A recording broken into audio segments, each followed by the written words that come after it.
ready for this. From the stadium on Ellen Road we stand. Red and white meets a Yorkshire band. North meets north with a rival twist. We clash, we joke, you get the gist. Bridging the gap, it's the weekly show. Sunderland Leeds, let the banter flow. Two clubs, two hearts, but we still chat. Laughing and shouting where the football's at. Only fools in SAFC. And imagine not being Leeds. That's way.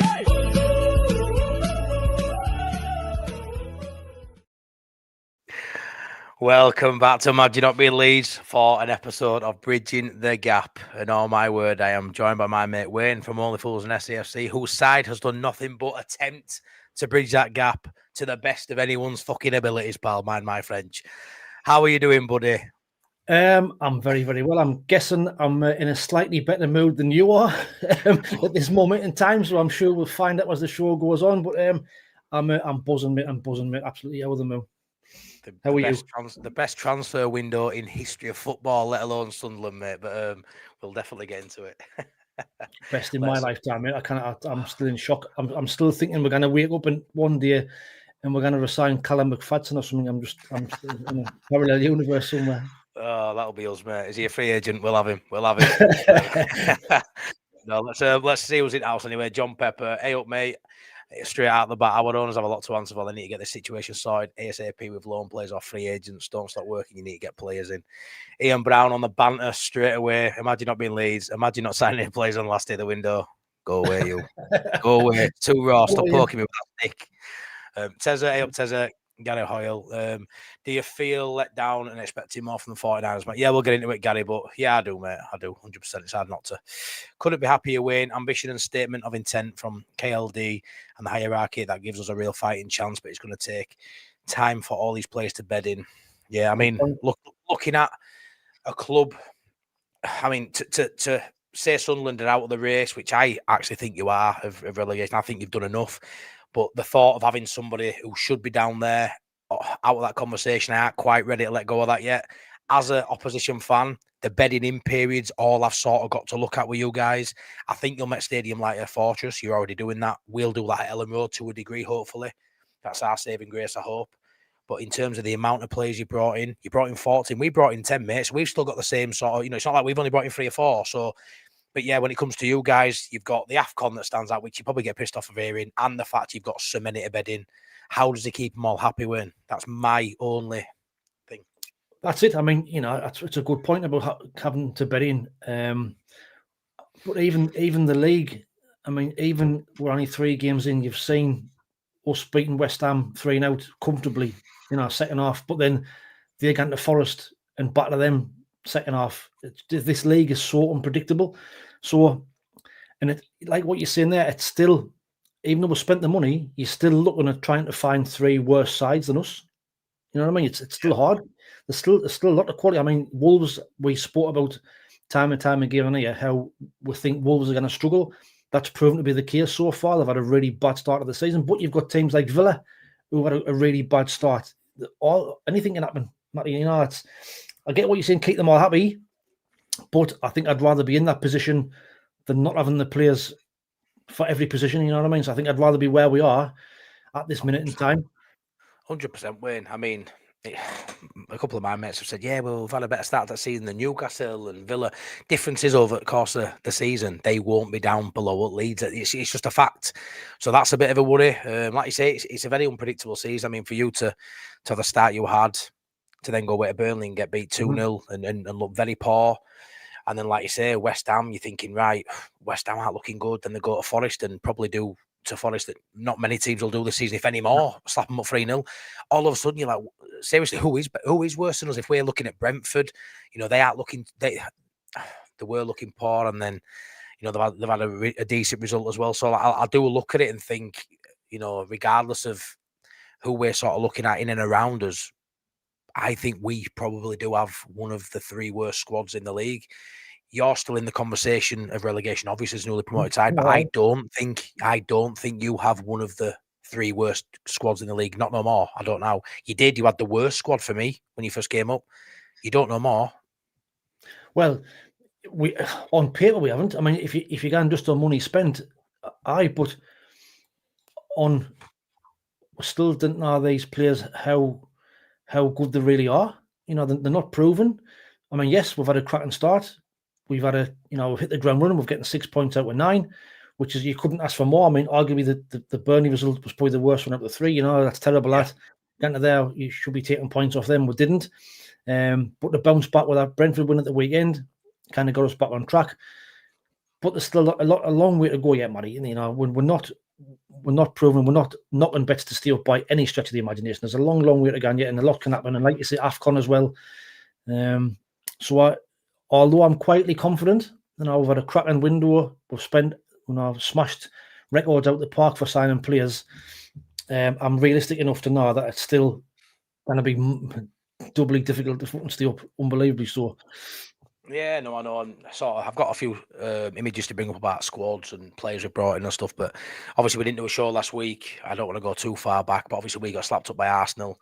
It felt horrible. Obviously, I was there. I went to London and witnessed it. But you can look back now on that. It was a bad week. Obviously, cup loss as well. You had the same, horrible loss to Burnley away from home. You had that cup defeat on penalties, which were just horrendous. But you look back now, we got a decent result of the weekend. You guys got a better result. But where do you sort of, assess where you are in terms of points? I think you had a really good start in terms of fixtures. Would it be tough as to get 9 points, even though they were achievable? You said it was achievable to get 9 points. At 6 points, you must be thrilled, and you're probably ahead of where you should be as a newly promoted side within 3 games, regardless of fixtures, Wayne. I'm buzzing with 6 points, Matty, but it could and probably should have been 9. You get into Burnley, you have a chance in the first couple of minutes to take the lead. It's a different game. You didn't take it, then you play poor, you get beat, and then you come up against Brentford. It could have been so different. Brentford take the lead, but we fought back. We get that again. We'll keep seeing it till the end. We get a last minute goal again, to win 2-1, and everybody's back up in high spirits again. But it could have been so difficult and so different, where we might have only had 4 points out of 9. If we drew the game against Brentford, it's different again. So it's fine margins in this league. It really, really is. And I'm more disappointed with the Burnley result, because I thought we should have went there and got something, and we didn't. That was the one you'd have thought you'd have got the points in, wasn't it? That's the one. That's the ones where you think you're going to take points off them. So if we're getting a draw against West Ham, beat Burnley, and then beat Brentford, or getting a draw against Brentford, still would have been a decent start. So I'm with them. You cannot wish for any more, really. If your home games is the most important, you've got to win your home games. We've got to make the stadium a fortress. We've won both our games so far. We cannot ask for more than that. If we pick up points away from home, bonus points, but the home form is going to be what keeps us both up, I think. Yeah, there must be a real buzz around City at the minute. I mean, there's a big buzz around Leeds at the minute as well. Obviously, being back in Premier League, points-wise, we're doing okay. Obviously, yesterday sort of flawed us a little bit. But in terms of the players you brought in, obviously, before we look at deadline day, who are you being most impressed with you guys? The bits I've seen, Diarra, the player who obviously we were linked to, he looks to be doing really well. He's fitted in really seamlessly into Premier League football and looks every bit of a baller as we all sort of thought, Wayne, yeah? I mean, the list is endless, Matty, to be fair. The goalkeeper was brought, Tell me something negative, for fuck's sake, Wayne. But, I mean, from the goalkeeper, Roos was signed. He looks, honestly, he's head and shoulders above Anthony Patterson. He looks comfortable, looks calm.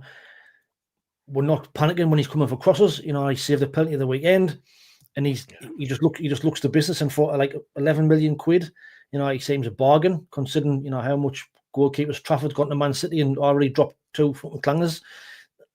So he looks a bargain. The centre halves we've brought in, the McQuillia that we got from PSG, looks absolute quality. Honestly, watched him on Saturday, head and shoulders above anybody on the pitch. Alderete, the one from Atletico Madrid, again, left-footed, balances the defence, looks quality. Ryan Aildor, free transfer, runs his socks off. Midfield, Xhaka, obviously Xhaka's been tremendous, just runs the show. Yeah. The only ones that I'm not disappointed with, but they're taking a while to settle, is the 2 wingers. I think Adingra and Talby haven't really stood out. Adingra was dropped at the weekend for Lafayette. And Talby is he's been a bit in and out. He kind of goes missing in games for me. I know it's only early doors. He's still young, still learning the league. But out of the signs that we've made, them are the two that I think still need a bit of time to bed in. But now we've just signed Bertrand Traore. We'll probably touch on in a minute as Roberts has gone out on loan, so he might come in for a couple of games. But the midfield three of Xhaka, Diarra, and Siddiqui, just the energy, it's unreal. Yeah, unreal. So I'd like to know as well. Obviously, you're playing a bit like us with a 4-3-3 formation. You've packed out that midfield. I think you played a lot of 4-2-3-1 last season, did you? Am I right in thinking? Yeah. You're playing a 4-3-3 now. We've obviously adapted that formation this season through our recruitment of big, strong lads, be more physical. But in Leeds' aspect, we've lost that creativity, not having that 10 in there, albeit it was Aronson last season, who I would argue isn't as creative, but just having the better players in the division meant we created more chances. We build up from our fullbacks, everything comes sort of down the sides and down the flanks, and there's been a real lack of cutting edge for Leeds in these opening 3 games. Still early days, but you can just see how a 4-3-3 makes you more solid. Take Arsenal out, got to think Tanaka goes off. Yeah. No captain in Ampadu. The 2 of our central midfielders are out. A lot of teams will go to Arsenal and get slapped up. So that, as much as I didn't like it, and I don't ever want that to happen again, it likely will. But there's a massive lack of creativity. What are you seeing from your side in a 4-3-3 formation that isn't, you're not struggling for creativity? What's been done differently between the 2 clubs? Is it just you've got better players now? Is that where we're at? Is it his philosophy? What is it? I don't think we're creating a lot more chances, Matty. I think it's just the fact that the formation that we're playing, we are kind of inviting teams on. The West Ham game, second half, I mean, the first half, West Ham dominated the ball. We just played the low block and tried to catch them on the break, and we're just lucky we got 3 good goals, 2 set piece and what have you. So the Burnley game, when they played the low block, we couldn't create anything. We struggled, and that's where we will struggle. I think we'll struggle when teams play the low block. We haven't got that creativity, what people think. And I think that might have been why Lafia played on Saturday against Brentford, because he has got that creativity. I mean, he was after the game, I was probably a bit overcritical because I thought he was poor. Well, not poor, but you've now my thoughts on playing him out on the left-hand side. Doesn't really, not his best position. But when you watch the game back, he was, man of the match. He scored the penalty for the first one. He had a hand in the second goal. He was out of the pitch. He was tracking back. He was tackling. He was getting involved. And that's probably what we've lacked. So I think it's just the mentality of the players. They've got the energy to fight for each other at this early stage, which I think is great to see. And I think we'll only get better as we gel in more and play together more. For me, I didn't want this international break because obviously for obvious reasons, but it is what it is. But I think it's just the way we are setting up at the minute. We are probably a classic counter-attacking side. We've got pace in the side now, catch teams on the break. I mean, Brentford tried to set traps and we just didn't fall for them really. I mean, after getting the goal down, we could have easily folded. With 15 minutes left, most teams would have not come back from that, but we actually going to win the game, which is testament to them and testament to us. No, it is. I mean, you've got a really good mix at Sunderland. You've got some really exciting youngsters. Obviously, getting Xhaka in is probably the key signing in terms of someone in that dressing room to sort of knit it all together. I think without Xhaka, maybe there's a bit of a hole there potentially. I think you've got it bang on. I love how ruthless your owners have been, your director of football, the powers that be at Sunderland. I love how ruthless you've been. There were one point, maybe 4 or 5 signings ago, where you were doing good business and you had decent numbers in depth. And I'm looking at you thinking, yeah, but if this don't work out, and you go down. Now I just think you've gone beyond it. I mean, even you were absolutely gobsmacked to bring 3 more in on deadline day. I mean, that just baffled. I thought you were done. I know a guy, he goes back to Chelsea, who's probably your third choice centre forward. Within 12 hours, you've then signed a forward who's now your number 1. It was literally just the perfect window for you. Apart from signing 3 or 4 of the best players in the world, mate, for a side in our position, you've probably done best business I've ever seen from a newly promoted side. We saw Forest come up, didn't we, and spend and buy a lot of players, and it worked for them. They're still there now, and look where they are now 3 years later. So, yeah, go on. It's unreal, mate. Like you say, it's. I do think the sign of Xhaka has had a massive impact on attracting players. If somebody of Granit Xhaka's kind of quality comes to you, then obviously people take notice. Yeah. But I think this new director of football, Gisolfi, who's come in, he's got the experience from Roma, he's got the contacts from all over Europe. Yeah. He's had a massive, massive impact as well. So I still can't believe it. I keep on saying it on my videos, bro. I still can't believe we've been able to spend that kind of money and attract the kind of players that we have. I don't know. It's just something that doesn't normally happen to Sunderland. We normally the ones that are playing it safe, or we didn't bother. No, I know. Let's have a little look at your signings anyway. I've got them here. So yeah, I mean, it's saying there whether numbers are right or not, but it's going to be somewhere near. But well over 100 million, well over 150 million pounds spent. Habib Diarra, 31 million euros. Adingra, Lafay, Talby, Broby, whatever you want to pronounce it. Looks a really good player. Looked at his highlight reel from Ajax, and yeah, I mean, I've heard some stories I've seen a few Ajax fans commenting on certain bits saying this isn't that, which is just that happens a lot. We had that way Leicester fans saying James Justin's poor, he's not good enough even as a backup in Premier League, which I would argue with he was captain in your last game. So people say this, but Sadiki, Xhaka, I am pronouncing his name, mate. But the list goes on, and like I say, to even bringing Bertrand Traore yesterday, who knows what Premier League experience, and is a very good player for that sort of fee, loan fee, I think it is. Just the quality there, what you brought in. Sign Traore on a permanent. What for 2.5? For 2.5 million. Frigging, I guess worse. Yes, because will you piss off? It's a loan. All right, let me just think it's a loan. They're gonna recall him tomorrow. But no, I mean, just looking at the players you brought in there, we're only a few weeks ago when I was sort of saying, you've overpaid, you've done this and you've done that. If you've overpaid for a Diarra, we're not seeing how it looks like. He looks every part of a high-end £20 million player.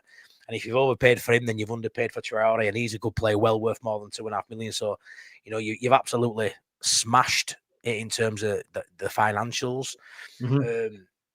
I don't know. I don't know if it's the director of football's got these links around Europe, like you say, he's got these experience with top clubs in Europe, and he's been able to get these deals. Maybe he's got all the top agents' phone numbers, and that's been half the battle. But what I'll say is, like I say, you've gone out there and you've done your business, you've spent money, but you've been able to sell a project, Wayne, that we haven't been able to sell. And with a newly promoted side, same as you, massive stadium, massive fan base. There's not much to split us if you want to split us at all. Leeds fans will argue against that, Sunderland might, but what have you been able to do? Has it been the pound notes crossing the palm that's done it, maybe? Or has it just been you've been better at selling your project than Leeds United?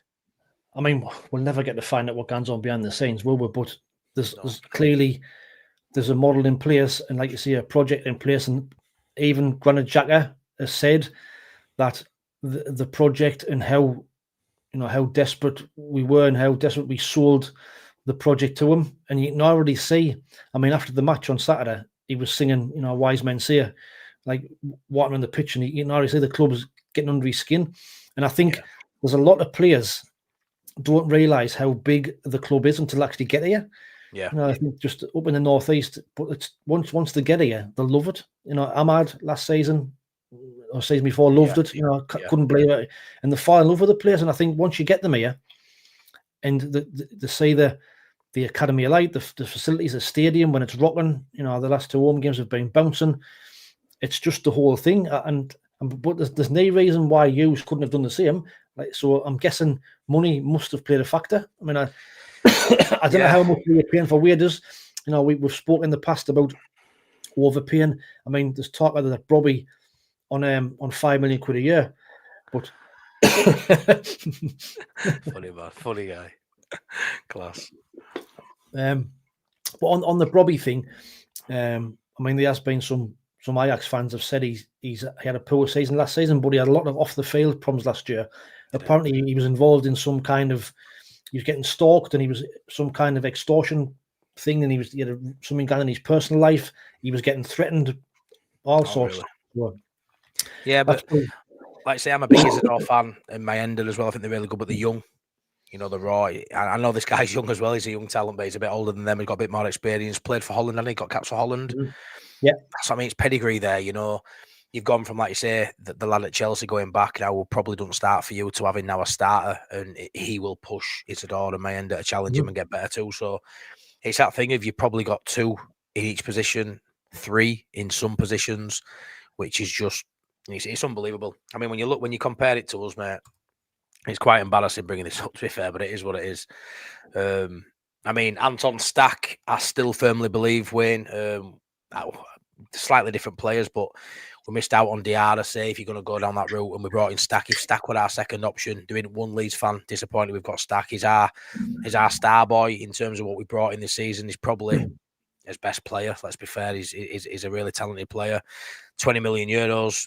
Noah Okafor, massive gamble in terms of he's got the quality, but he missed 3 games last season for 2 fake wins. So that doesn't bring. So you look at his list, mate, and it's one of those where it's got 3 slides, for his injuries. So again, massive injury worry there, fitness scare.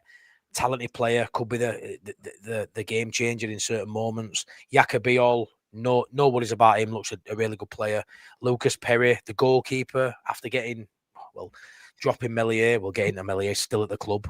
I can't believe what happened there. But Lucas Perry, what we've seen from him in the opening 3 games is obviously 2 clean sheets. But Leeds fans don't particularly love him in terms of his distribution's really poor. Looks quite shaky in every element apart from catching, where Melier used to shit the bed watching Melier come and collect a cross. He doesn't have that penny. He's really good at catching it and getting it out quickly for a counter-attack. I can see that working, especially with Dan James and Perry linking up at times. But he does look a bit shaky, but we'll give it benefit of doubt for now. Longstaff were ace against Newcastle, top draw, but he's going to play that in that game. That is going to be the one game where he will stand out. He will give it his all. Goodmanson, really good. But then you look at the other players there. You've got Justin, really good backup. I would suggest he can play right and left back, but he is a backup. Bornau, backup squad player. Calvert-Lewin, massive question mark on fitness. Metcher, backup player, who's currently been starting for us because Pino's not been at it. And you look at that and it's very underwhelming. Like I say, mate, Stack, Beall, Longstaff and Goodmanson, probably 4, maybe 5 in there. You go, I'm happy with them signs. And there's 3 or 4 that are just fillers, really, like stocking fillers. It's just to bulk it out a little bit, and I am a bit nervous. I think we've only got a 24-man squad currently. We haven't even maxed out that 25-man squad. We've left ourselves light and we've left ourselves banking on, like you say, you go through that there. Okafor injury worries, Justin injury worries, Bornau injury worries, Calvert-Lewin injury worries, Metcher injury worries. That's 5 out of that list of 10 there. All have had recent injury hit seasons. It's a madness. I can't believe we've gambled our Premier League survival on players bucking the trend and not being injured like they have been recently. I don't know what you think to our business, mate, just off that. I mean, looking at that, I was coming back from the match on Saturday and I had Radio 5 on it, and I was surprised to hear that the commentator was saying that he'd heard whispers the Leeds fans weren't convinced about Lucas Perry Alter. His footwork's really poor. His kicking's poor. He's slow. His reactions are slow. Which, when you look at how much you've paid for him, 16 million, and we've getting Roofs, who's 5 years younger, which is young for a goalkeeper and looks a class act. And that's how he does, but just the difference in that. Longstaff, he said he's a steady Eddie and he's got the experience. But, your squad that you had originally, I thought some of them would have been okay in the Premier League. My thoughts on Dan James, but he hasn't started the season very well. Is he one of them that he's a good championship player, top-end championship player, but can't do it in the Prem? Nonto, another one, excelled in the championship. Is he not good enough for the Prem? So I didn't know. It's a strange one. Yeah, Nonto, he looks like he's sort of picked up where he left off 2 years ago when we were last in Prem. Nonto's looking really lively. Probably our most attacking sort of threat we've got currently in what we've seen so far this season. Dan James really struggling when I won't lie. I know you're a massive admirer of Dan James. And we all, signed a new deal. We all want him to do well. I think when he's on it, he's as good as anyone in terms of what he gives you. The fact is improved technically, or has it just been the championships improved him technically because of the drop down in level? We're starting to see, he had a bit of a poor pre-season, had a little niggle, missed a couple of games, hasn't set the world alight these opening games. I'd say, in my opinion, he's probably close to maybe losing his starting spot for Nonto off that right-hand side. I would say so. Just as well based on the fact that we haven't got much impact off that bench now, Wayne. I don't look at our bench and see any game changers. If we go 1-0 down, I don't currently know how we get out of that. And I don't want to be too negative because I still think we've got enough. But I think Dan James is a great weapon off the bench. And I don't like saying that because he's always been known for that. And then in the Championship, he's sort of become Leeds' star boy. And, you know, rightly so, he's a player of the year last year. But I do think he's probably going to end up being that option again because Nonto's playing well. He's risen his levels. And Dan James is falling just short. But with 20 minutes to go, Wayne, you're a left back. You don't want to see Dan James going on pitch. And sometimes you've got to utilise a weapon when you've got one in a certain way. And he may end up being that option for us. Because he is really good at attacking the game when you get into those final moments. So yeah, I still don't really know our best 11. It's still a bit trial and error. The 4-2-3-1 I think is Farke's best formation. It's a formation he's used all his career, and through negligence, through poor transfer business, it hasn't got the 10 in that he wanted. And we've had to settle with a 4-3-3. All his recruitment's pointed to that. But I don't know if that's what Farke actually wants to play, Wayne, which is a worry. Now, that's it now till January. We've got to go with what we've got. And if he chooses to change things into a 4-2-3-1, you've got Brendan Aronson playing at 10, or you've got Joel Piddle playing at 10. And no Leeds fan on earth wants to see that. So we're going to have to stick with the 4-3-3, which our 4-3-3 currently lacks creativity. 1 goal in 3.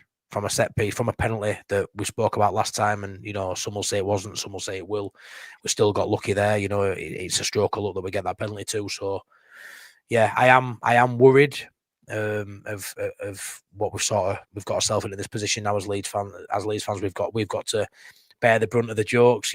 Yesterday was really embarrassing when I pull it around to yesterday. Now, waking up to seeing you'd already started your business. Our day, what a slow burner.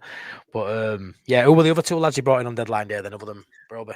So we got Broby from Ajax, we've got Burton Traore from Ajax, and we've got Latushel Giatrudia. I've been planning all day for to try and say that. Still got it right. And got in from RB Leipzig.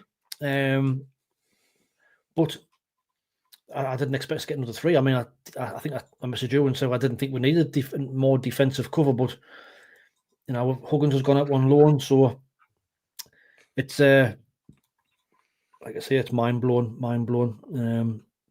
It's like Roberts as well going out. Like Roberts going out though. Like I know you didn't rate him, but like I still expect you to have 1 or 2 of these average players as backup on bench, and you've just been fucking ruthless, mate. We've blooded a lot of them. I mean, honestly, 14 players. I mean, we've only got probably only players. But having said that, all the goal scorers this season are players that we had last year. Yeah, it's a madness, mate. How it's put out, even though you've hardly got any left.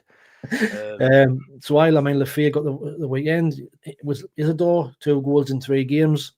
Mienda. So, I do feel for the lads who got us where we are. Dan Neil was but I said to you even before the season started, I didn't feel the likes of Dan Neil weren't good enough for this league, and maybe Regis Lebris has seen that, and he has been ruthless. He's more or less said that we need a whole new squad, basically. Signing 14 players, 10. I think it's 10 players gone out. So I did think some of them players would be given a chance, and now we've got the likes of Luke O'Nien, who's injured still, but Luke O'Nien and Dennis Serkin and Adji Elise, all of these players now are miles down the pecking order. Absolutely miles down the pecking order now. Yeah, I mean, yesterday for us, mate. Did you have a good old laugh? If come on, give me it. Did you have a good old laugh? Well, it's not laughing. It's just I'm just surprised that you haven't gone out and spent a bit more. I mean, even when I seen like Harry Wilson being linked, like is he that good? I mean, and why leave it until? I mean, that's normally stuff that we do. This is what we used to after years and years, is leaving things. Yeah. So the last minute, you put all your eggs in one basket, didn't get who you want, and then you end up scurrying round for fucking shit. Mate, honestly, right? It went from if you'd have told any Leeds fan, and there was someone maybe correct me and say, I've always rated him. He's a talented footballer, as Harry Wilson. Yeah, if you would have offered Harry Wilson to any Leeds fan 6-7 days ago when I said no, thank you. Right, you get down to on about putting deal sheets in last moments, and it were like we were signing fucking Lionel Messi in his prime. It was honestly unbelievable levels of oh my god, we need to get this signing done, and it's just embarrassing, you know. Harry Wilson, if we'd have got him last season in Championship, and he's a good player, he's a Premier League footballer, I wouldn't have been jumping through hoops like we just signed the next, you know, Messiah, and that'd have been as a Championship club, you know. Yeah, he is a Premier League player. When you get down those final moments, you start clutching at straws. I'm looking at it thinking, it's a set piece taker. He can play on right. We need someone who can play 10 hand on right. It ticks all the boxes. But that just shows the level of embarrassment we went to yesterday as a club, that we were left as fans clinging on to Harry Wilson as a hope and a prayer that he'd come. And it's just really disappointing. I mean, I'm just going to bring this up. So Adam Underwood, I don't know if you know much about him, but this is a guy who's in charge of, you know, making these decisions for Leeds United. So 10 years, 11 months, so almost 11 years at Leeds United. Almost 9 of them years were as an academy manager. He then spent almost 2 years of head of football operations. So I assume that's at Thorpe Park, overseeing the football operations at training and match day. Sporting director, biggest role in terms of it. The club really for making things happen, bringing in players. In arguably the biggest window Leeds will have had in recent times. We've got a stadium redevelopment that has to happen as a Premier League football club, and he's at 5 months experience currently now. You know, we kept people in the club too long last season who were moving on, and I just feel like we've recruited within, which I don't mind in life. I like to give people an opportunity, but I just feel like at Leeds United this needs to be someone who's more experienced, someone who's got the contacts maybe your guys got, you know, and to give Adam Underwood this role with no experience in, like I say, the biggest window you could imagine. It started off well. It had a bit of a wobble in the middle where we couldn't get certain targets like your Pajau, and then since then it's just fallen off a fucking cliff, mate. And I think someone's head has to roll for this. I think it's that I'm that brutal about it. It's not done. It's not over. Of course we can stay up. Worse sides than Leeds United have stayed up, and that's a positive I'll shine on this. Oh, I have no doubt. But 100%. There's been some serious mishaps happen, you know, in that boardroom there for us to get to a point where we're clinging on hope that we sign a Harry Wilson. It's disgusting. And like I say, just there in terms of experience, we talk about Xhaka in middle of the park for you. Experience is key in any role, and whether you're a player, whether you're a staff member, in your job role within any organisation, you need to be able to fulfil that. Sometimes, you know, you've got to be given a chance, mate. And I'm all for giving people a chance, but not at Leeds, not in this window, not right fucking now, you know. And it's proven a mistake, mate. If that was the route they were going to go down, wouldn't you have thought they'd have given the job earlier in the Championship to bed him in, to get some prep work before he's holding the deep in the Premier League? I mean, from the outside looking in, once Tanaka's got injured, once Ampadu injured, then alarm bells are ringing straight away because there's 2 of your big players gone. I mean, I don't know how long they're out for, but surely you should have been looking for replacements. I mean, as Farter came out and said, I think surely he must have had things there. He must have had targets, and he must have. I mean, from what I've been reading, I'm guessing he feels that he's being let down by the board. Yeah, I mean, it's been radio silence, mate, unless all what's happened in the last couple of hours. It's been radio silence. The only thing Leeds put out yesterday on deadline day was a heat map of Ilya Gruav's heat map against Newcastle, which is a fucking disgrace. It shows a heat map which any DM should be covering. He hasn't done no Will beating there. It's just a heat map of a DM running around.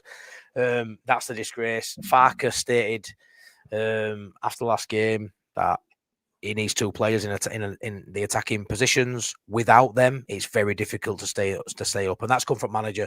And don't get me wrong, he'll still have belief, obviously, but that's a shot fired at the owners there. That's him saying, "I'm putting out on record here, so every fan knows what I want."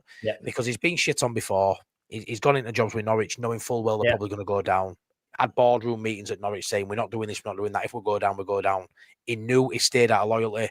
He's made sure. It's annoyed me a little bit because I think Farker's limited, but he's also sort of got in a position now where how can you blame him if we're struggling to score a goal? How can you blame him?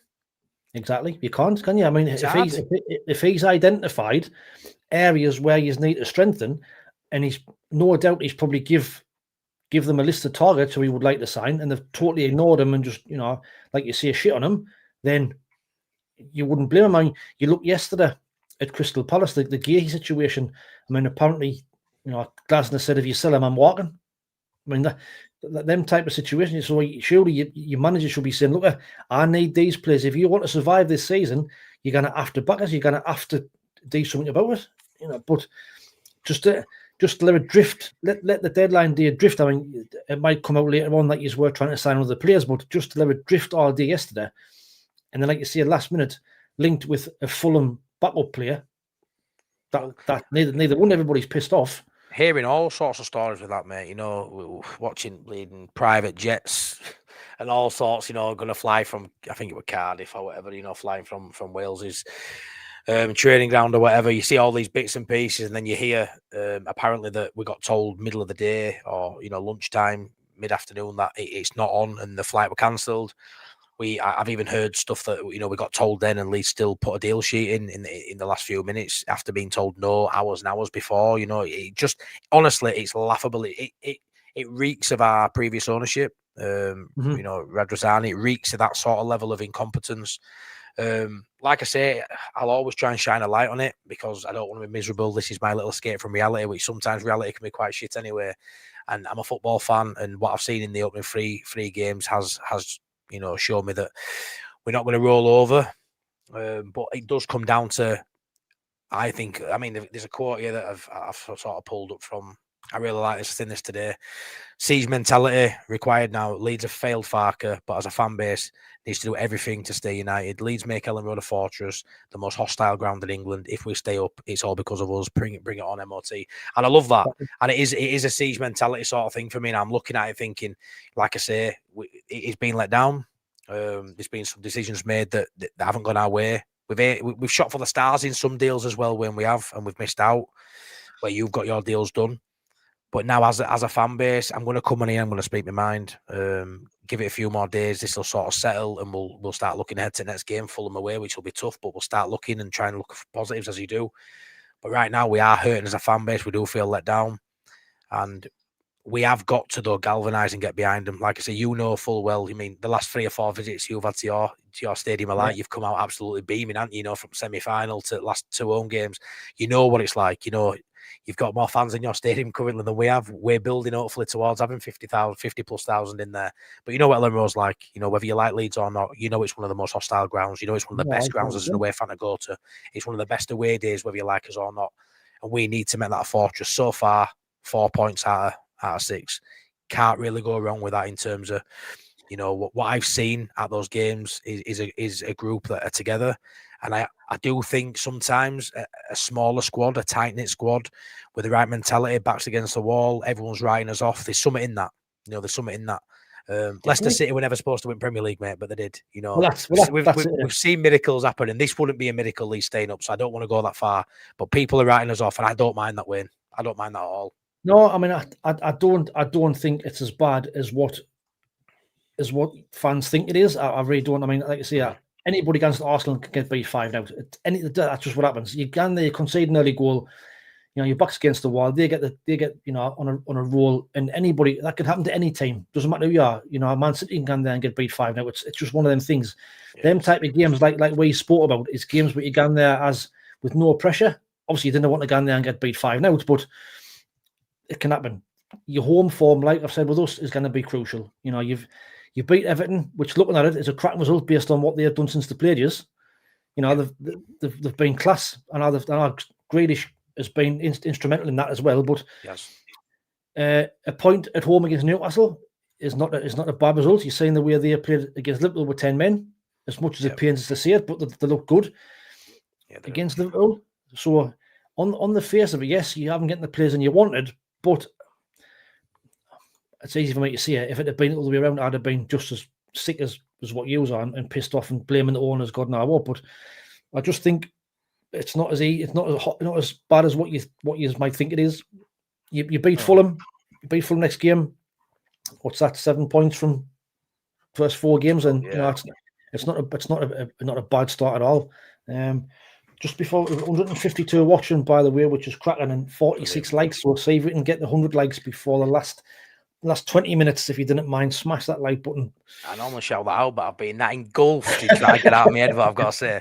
But yeah, let's smash those likes up. Try and get up to over 100, please. And obviously, you will have to check out Wayne, Only Fools and SAFC. I'm glad as I'm getting down to chat. There's a lot more Leeds fan in now. For that first 20 minutes, I felt like I were at your out of the way day. So many Sunderland fans in here today, mate. Honestly, it's been brutal. But no, a lot of this next year we're back in the Championship. I've seen a lot of this, people writing us off already, including Leeds fans. 3 games in, Matty. You cannot. I mean, 3 games in, and we've won one of them. Exactly. It's crazy. It's crazy. And I mean, if you'd been in this position and it was January transfer window, then I'd be a lot more worried. Who knows where you come January? Then you might have money in the bank to then go and strengthen. Maybe that could be. Yeah. I don't know. I don't know what their strategy is or what your strategy is, but that could be the case. Do we roll with what we've got until January? Then, if we are struggling, do we then go and roll the dice and then spend some big money? In January that transfer fees are inflated anyway. But we won't spend in January when it's not what we do. No. Mr. White, what can I say about Solomon going to Spain? I'm not asked, mate. He's not a Leeds player. It is what it is. I knew we weren't getting Solomon, pal, when we got Okafor in. So yeah, it is what it is. I think we've had as Leeds fans, we've had a few players that I think have been there and we could have got him early on. Like Solomon, if we'd have got him, after going up, if we'd have put the money down, we could have got Solomon for me. There were a moment in time there where he's still buzzing with scoring the winner, what wins us title. Go get him that week, go get him week after. Hamer, he stayed at Sheffield United. He's a Premier League footballer. We could have got Hamer. He's been sat there the whole window. We've been linked with him continuously for the last 3 years. Go get Hamer. Left it till a couple of days before. Looked like we were getting him. He was in talks with Leeds only 72 hours ago. His representatives in Leeds talking. That's a fact. I know that for a fact. For whatever reason, not got that deal done. There's been a few. Like I say, you look through the list as well as some of the stretch. We identify stretch targets as a club. El Canous were one of them. Buonanotte one of them. Pajau were one of them. Honestly, the list is as long as my arm. There were probably 10, 11 targets who we were continuously linked with, and we haven't got any of them. So, like I say, I think it does come down to a failing of recruitment. I do like the waters we were swimming in, but ultimately, you've wasted time on targets that waiting on the El Canous. He had a release, a release clause. Go pay it. Why were we skirting around that? I mean, I think you were in linked with it at one point. I think everyone sort of was. The money were there. We all knew it was 25 million quid, I think it was. If you want to just fucking pay for it. And, he's waiting on this, he's waiting on that. Well, just go trigger it and then let's see what happens. If you want to pay the money, just so much just waiting around for I don't know what, and it's just left us so short. And like I say, we are banking on people being fit now and playing big minutes. And what I will say is I quite like the look of DCL, as laughable as that signing was. We've seen in the moments he's played, he skied a penalty, ridiculous. These things happen, I suppose, but he's got, this is going to sound laughable again, Premier League movement, Wayne. He's got movement of a Premier League player. You know what, you're saying that? I watched him, when did he come on the other night, didn't he? And he looks, you see his movement is good. He gets into goal scoring. If you find him, he will score goals. If you keep him fit, he will get goals for you, 100% he will. But it's just that worrying element of he might play one game in or 3 or 4 games in a row, then be out for 6 or 7. That's the danger. Yeah, I mean, we've got it with a fair few players. Like I say, Metcher as well has played for Germany, 7 caps. There's a lot of players in there who they may turn out to be a masterstroke. If you get anywhere near the levels they've had in there, they have been at a level in their career to state the good players. I mean, I think it's what a couple of goals for England is 13, 14 caps. I think as DCL probably a lot more if you haven't had his injury problems. He is a Premier League footballer. He definitely turned you down. You're not taking that away from me. Shut up. You can have that one. Give us some. Yeah, can we have that one? Yeah, you're not bothered. No, you're not bothered. Can't bother you. Not touch the nerve there, Wayne. No, not at all. But no. So obviously, but like I say, I think he will come good if he stays fit. I think he is an upgrade on, say, a Bamford who's gone the other way. My main biggest bugbear for Leeds, outside the recruitment, because obviously, let's say Farker can only do so much, is the handling of the Ramazani situation. I don't know if you know much about that situation, Wayne. I mean, what's your take on Large Ramazani? Do you know what sort of happened there or not happened? I didn't know the full details. I mean, let us know what happened and I'll give you my thoughts. So, obviously, he's a talented player. Yeah. Only seen him in Championship outside playing in La Liga. when you talk of Leeds now, lacking goal threat, lacking creativity, he's got like abundance. That's his game. Exciting. He scores a goal. He does a fucking triple somersault. You know, he's just one of those flair players that you pay to see. Farker, for whatever reason, doesn't rate him, doesn't like him, doesn't play him. We've heard rumours that he don't try in training. I think that's bollocks because he's still on the bench. I think if he's that bad, you don't have him on the bench, you don't have him in the squad. We've seen him when we got promoted. He's a life and soul in the dressing room. Everyone loves him, laughing. He's just the whole celebrations. He's at the focal point. So he's obviously a key part of the group. Last season, I think he got 6 or 7 goals, 3 or 4 assists. A goal or an assist every 98 minutes. The best, I think, one of the best in the division. Bearing in mind he didn't play many minutes, it was equivalent to maybe 10, 11 games. Definitely the best at Leeds United. Couldn't get him for Solomon, which again isn't a bad. Doesn't condemn you as a bad player because Solomon had a really good season, and he is a Premier League footballer. But for whatever reason, doesn't play him. I'm led to believe it's him not tracking back, him not doing the defensive work, which I've seen it with my own eyes, is bullshit. He does. But there's something in Daniel Farke where he doesn't particularly like a maverick. He likes, he's German. He likes German efficiency. Yeah. He wants everyone to do, exactly how he wants. And let's be fair, as football fans, we want to be entertained. I understand it's a business, it's football, and you've got to do what you can to get the result. But I think we all can have a maverick in the side. We had it with Jorginho the first year in the Championship, and he'd do a little pirouette and he'd step over. And Farke even said after a game, I think we were 2 or 3 up and we were embarrassing the side, and Jorginho wrote a nutmeg someone.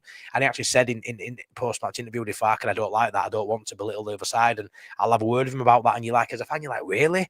Really? You're going to take that away from him as a maverick, as an attacking player? And for me, it's just that with him, to suggest that Brendan Aronson, who now is coming on the right wing, and Jack Harrison is now coming on the left wing, they're both playing minutes, and he's come out in a press conference and said that they're valuable members of the squad, and he's offloaded Ramazani, and then we haven't brought in another winger like we were supposed to. It is absolutely, we're just a laughing stock. I mean, the day Ramazani went out, Wayne, Okafor, our brand new signing, got injured. And it's not a long injury, but he missed the last game.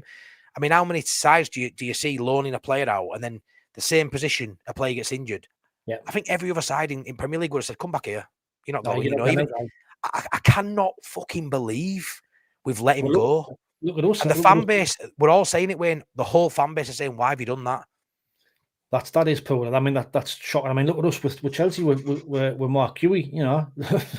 They didn't have to recall him back, but they contacted us to take him back. He'd only been here 70 odd days, and that's what happens. If your players get injured, then you stop your players going out, didn't you? I didn't know. I mean, that one is on the manager, isn't it? I mean, I know we've been talking about that one. We're talking a little about the owners, but that one's on Farke. I mean, like what you see, you didn't go into games to watch 1-0 wins. You want to be entertained. You want to see the best players playing. You want to see the tricks and what have you. I don't. To stop players doing that, that's wrong. That's wrong. You should be allowing players to play the natural game, and if it and things like that can win you games as well. So to me, that seems to me like he wants to win every game 1-0 if he can. Flair, like you see this German mentality of score the first goal and shut them shop and be hard to beat and hard to break down. Ian Brown giving you a pelt tonight, isn't he? Yeah, massively, mate. Yeah, massively. But we opened the door to that when we decided to do a crossover between 2 teams and 2 channels. But what I will say is, and you can say what you want, Ian, I've been very respectful of your club before. Even when I thought you'd struggle, I still said you'd probably stay up, or I wanted you to stay up. And you'd be respectful, it's just banter. But I'm definitely not one of these fans who'll come on here and say, yeah, you're shite, Sunderland, and we're still this and that. But I'm quite measured in my approach. I try not to get too high. I try not to get too low, although I will experience both of them feelings throughout the season, I'm sure. But yeah, I am let down by Farke on that individual player. But obviously, there's a lot more to our window sort of going wrong than just, Ramazani going out on loan. But there is a chance that Ramazani may come back next year because Farke may not be here. And if that happens, it happens. If it doesn't, it doesn't.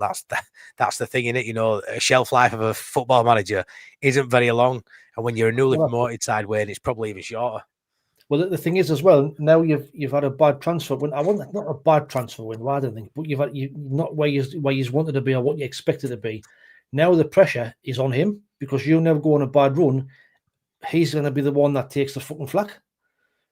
You know what I mean? So Yeah. I think it's a difficult situation that he's in now because if you were to get any more injuries, if you've got these players like DCL, like Okafor, all these that have got injury worries, they get injured as well, along with Tanaka, and Ampadu. I mean, Ampadu was out quite a bit last season, wasn't he, with injuries as well? So is he another one that's kind of made of glass, or is it just coincidental that he's got another injury? I think the way he plays, mate, he's always going to get knocks. He's always going to get something. He's just blood and thunder. He knows no other way. He's going to be one of them. As long as contact injuries, I don't mind odd game, but it's when they're those muscle injuries and they're a bit more. Like I say, last season he was out for about 4 months. He heals well. He gets back always quicker than schedule, but he's probably linchpin after seeing him against Everton. He's probably one we can't afford to lose at all. But luckily, we've lost 2 players there in midfield, but we've got 5 capable of playing. But now we're down to bare bones. I think Ampadu's back for Fulham. I think Tanaka's a little bit longer. I think Tanaka might have a couple of games after that, but neither of them are too lengthy, those injuries. But it does go to show. We had it last season. We lost Gruev and Ampadu, for 4 months apiece, 4 and 5 months, and luckily we had Tanaka and Rothwell who came in and we didn't really feel it, and they maintained their levels and they didn't pick up any injuries. I looked at our midfield. Gruever's 5th choice, thinking that's not that's not bad depth. And then within a game, he's playing. Obviously, you've got 5 into 3. It only takes an injury or 2, and you're having to use all of them in there. But I am liking what I'm seeing as a defensive unit. We're not bar Arsenal, which obviously, like I said earlier, it's not an embarrassment. Yeah, you're right. You have got. I don't like saying it before a game that it's a free hit, even though it is. I don't like saying that, but when you get beat 5-0, I ain't going to say what else other than that. Well, that's what makes nobody wants to get beat 5-0, Matty. But at the end of the day, if you'd gone to Burnley and got beat 5-0, it's a different kettle of fish. You know what I mean? You're playing, one of the best teams in Europe. So yes, you maybe Farker didn't set you up correctly. To be a bit more stronger. But ultimately, like I said at the start of the show, that can happen to anybody. But I mean, from what I can see, I mean, you've still got 2 or 3 new signs that haven't played yet. I mean, is it a case of that he's been too loyal to the players from last season? Is there some of them on the bench? Is it Bornau and all them that haven't even started a game yet? So yeah, I think them should be playing now. The worry for me is in the cup game, we saw Bornau play. Yeah, it's hard because Rusty. We played against the kids of Sheffield Wednesday, which we haven't really touched on, but we got beat by them on penalties. Awful performance. But then again, under Bielsa, we got beat by Crawley Town, where Matt Wright's coming on from Towie and playing. So we've had it before. It's not new to us. I hate throwing cup games. I want to be in cup games. For me, getting knocked out in first stage at cup, mate, those fringe players. Some players only get signed to play in those cup games. Like Sam Byram's now who's still knocking around. They're the games he's going to play. Your Carl Darlow's in net. Like, if you just disrespect the cup and get knocked out, you're going to have 4, 5, 6 year squad not getting any game time. So I don't like that. But yeah, I mean that was poor. But Bornau played in that. He didn't look at it. He's 6'6", I think, tall, strong. Yeah, he didn't look at it. But then again, the standard is lower. It's a difficult one to just come into and play, even though it should be an easy opponent. Biol is the main one. Everyone sort of looked at Biol and thought, well, he takes Strauch's position. He played, obviously, he had to miss the Everton game due to suspension from Serie A at Udinese. Strauch played really well. He kept his spot for Arsenal. After getting spanked 5-0, you sort of look at it and go, right, Biol, there's you're in now.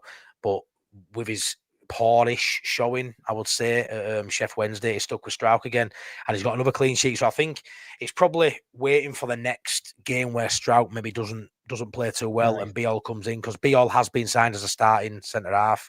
Centre half's the only position I look at really, and I'm super confident in the players we've got in there. I mean, I'm a massive Joe Rodon fan. I think he's an outstanding player. Biol and Strauch, I think, are outstanding players. Then Bornau as that sort of 4th, 5th option might be okay in there, but I am concerned at the top end of the pitch, because I sort of hung me out on Pirro doing something similar to what I did in Championship. Not to that level, but scoring goals in Premier League. You see it a lot, don't you? You know, some players do come up from Championship and still do okay numbers when he looks nowhere near it, mate. And Everton, he dropped deep and he will link it play because we haven't got that 10 behind him, which he's used to playing with. Right. He's having to come looking for ball, Yeah. and there's no one in box. That's where when Calvert-Lewin comes in, he ain't looking for ball. He's getting on the shoulder of the defender, he's getting in behind. So when I look at the three strikers we've got now, there's only one I think can score goals. So do you not think could Pirro not play in that 10 with Calvert-Lewin in front of him? Would Farker not play that? Potentially, but do you deem Pirro a better player than maybe a Longstaff in midfield? Because you're having to give up one of your midfielders, aren't you? You know, it's like you, Lefay, at the minute, you may look at it and go, maybe he doesn't start on wings, maybe he's on like he's been on bench a little bit for you. You'd have to drop a Siddiqui, a Xhaka, or a Diarra for him to play. It's sort of that sort of level, our free in midfield when everyone's fit. You're not going to stack a stack of Tanaka or an Ampadu out just to play a Pirro at 10. So it's sort of just like what we've got at the minute, and we've just got to like it a lump it and just hope that the togetherness. What I've said is Farker has to get almost every footballing decision right for us to have a fighting chance, and that's going to be hard to do. But that's how I sort of see it.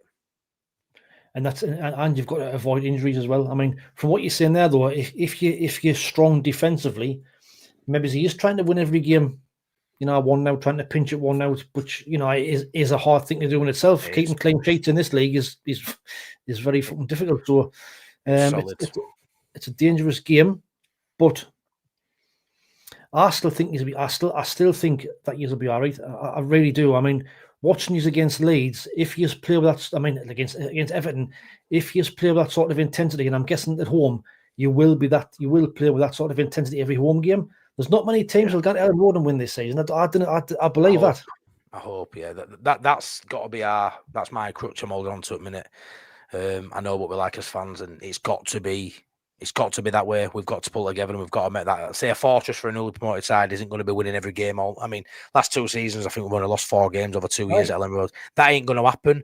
But as close to a fortress as we can make that, if we can pick up 6, 7, 8 wins there, you know, you're almost there, aren't you? You know, 3 or 4 away from home when you're done. So I'm just a bit gutted looking at how we started the window with the players we were linked with going through throughout the window. I sort of thought we wouldn't be looking at 17th at best. Where a lot of these fans give me 17th now, and you've said that before. We'd all take 17th now, but I sort of wanted more. I thought we might have a little bit more than that, and I think you have, Wayne. I think you have now. We haven't. I mean, but at the start of the window, when we were all linked with the same players, you know, Siddiqui, Diarra, we were all kind of linked with them. So there must have been money there, Matty. The money must be there to spend, or have they been priced out of that? Like I know you said at the start, have we overpaid for these players? But overpaying might be the difference at the end of the season. Or maybe. I think when you look at, sort of like, to wrap up, obviously we've spent about 100 million quid over 10 players. It's not, you can see that, you know, an average of £10 million a player, it's not much quality there really. Maybe you'd be better bringing in 5 or 6 at 20 million, you know, but I think we were looking at Pajal, we were looking at Muniz, you know, 35, 40 million quid. Where's that money gone? What I will say is that you know, maybe 3-4 weeks ago, looking at those sort of players, I think we still expected to offload players, Wayne. I think we've sold. Rasmus Christiansen's gone on this books. Sam Greenwood was sold to some Polish side a couple of days ago, 3 million quid. I think we brought in about 7-8 million quid. Like, that's absurd. Poor Elan Melier has sold his house, getting told he's going to get a move, and he didn't get one. Get one. He's still at Leeds. He's our 4th choice keeper now. He's Melier. We've now got a 4th choice homeless Elan Melier at Leeds United. Can it get any fucking worse, mate? He's just in back. He's fucking homeless. He sold his home because we said we'd get him a move. And, like, you can't. I mean, don't get me wrong. It won't be the easiest player to offload. We've seen his howlers, but I look at it and think maybe we should have been ruthless, Wayne. Gruev, here's the decent option. Sell him. Get 10, 12 million quid for him. Pirro, he'll do. Sell him, get 15 million for him, because just do it. You know, these are the players. If we'd have offloaded a Gruev, a Pirro, maybe sections of fan base wouldn't have been happy. But that's a ruthless edge. You need to get the funds in to do what you guys have done, Wayne. If as a manager and if as a club you think that them players are not good enough for the Premier League, there's no point you keeping them. There's no point in having you there, because they're not going to get game time. They're going to be pissed off. They're going to disrupt the squad because they're not getting a game. So, you know, I think that's why the likes of Roberts and them, who were probably, you know, well down the pecking order, have gone out on loan. You know, you have to be ruthless. Yes, there's going to be some disappointed people, but end of the day, if they're not good enough, they're not good enough, and your head's got to rule your heart. Yeah, and you guys have done that, and we haven't. Well, what I'll do is I'll get in the last few comments, and we normally end it on about an hour, so we're just about there. You want to get your QR code to shout out? I do actually, mate. Yeah, 1 sec. I want to get this one. Matty, mate, got a question. What's going on with Yakabiol before the season started? You seen like one of your main targets, like signings like Starkey hasn't been. Yeah, that's literally just down to suspension and Strout playing well, mate, so far. And there you go. There, look, 3.5 in for Greenwood, free for JB. I'm not even sure that's right. I've seen Darko JB. We released him, let him go yesterday to Hull. This is the one. We let him go to Hull, Wayne, right? Mm-hmm. They've got a transfer embargo. We've let him go for nothing now, and just put a 50% sell-on clause in contract. Like, wow. I honestly do not know what we are doing at the minute. It's been an absolute joke. What's your thoughts on just before we touch right there on Greenwood? Obviously, you signed Greenwood from us, who, you know, he was billed as one of the best young prospects we had him when we had him at Hope. He was, as a youngster, he was absolutely fucking brilliant. I mean, since he's got to use, he hasn't progressed at all. Who's that one? Sorry, Greenwood. He's been at Loan and Bury. He's been loaned at Preston. He just hasn't progressed. I mean, prospect-wise, he's one of our best kind of academy prospects that we've had. Class technically, really, really good technically. I think sometimes you can move. Attitude, maybe.